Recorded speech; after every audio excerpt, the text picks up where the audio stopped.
Hello there, Dana here with your options trading recap for the week of April the 7th. This week on Monday, April the 7th, we had a trade opportunity in the gap fill up. I'm going to demonstrate that now.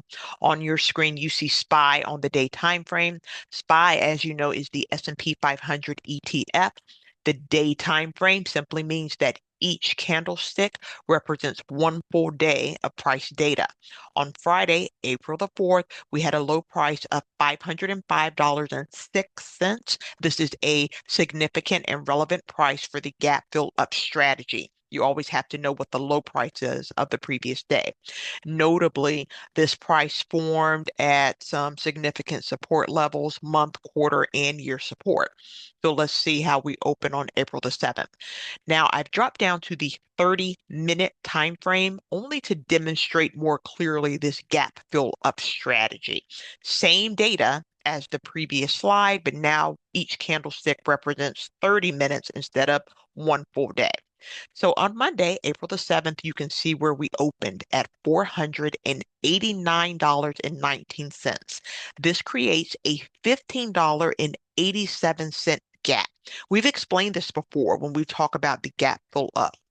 Probability suggests that SPY price will increase to fill an absent or an empty gap. Here, again, we had a $15.87 gap, which is created when the price of SPY opened below the lowest price on Friday. That low price creates our target. So the trade is a call opportunity to the upside to take advantage of a potential $15.87 price increase in SPY. So that is the gap fill up strategy. I want to note here that we had this year support level below. So because from my trading strategy, that year support tends to be a significant support level, instead of entering my trade at the open, I waited till price moved down to the year support. So at this point, I purchased a 486 call that expired on April the 10th for approximately 1,491 cents per contract. Dana, why did you purchase a strike price of 486? You've heard me say this before.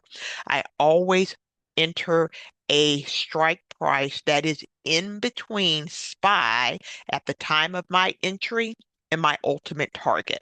So I entered when the price hit 481. My ultimate target is 505. 486 is in between. And I purchased 3 days of time. So I will point out, yes, this price is more than it typically would be, but we've got a lot of volatility. We've got a lot of uncertainty in the market right now, and that is usually just baked into the price. So that it is what it is. So let's see how this trade unfolded. You'll see the next 30-minute candle price moved all the way up, met our target, and went beyond it. But according to my rules, I exit at target. So at target, the same contract was selling at approximately $2,700 per contract. You can do that math. You are in profit about $1,209 before taxes and fees for an 81% return on investment. So I want to go back just for a second to address some of the unfilled gaps. So you may be saying, okay, Dana, you just walked through a gap fill up strategy, but I saw other unfilled gaps, specifically the gap down on April 4th. And what about the gap down on April the 5th? You're absolutely right. At the time I recorded this video on Monday, April the 7th, those gaps had not filled. Why is that? We know as options traders, this strategy is about probabilities. I am unaware of any strategy that is 100% successful or profitable every time.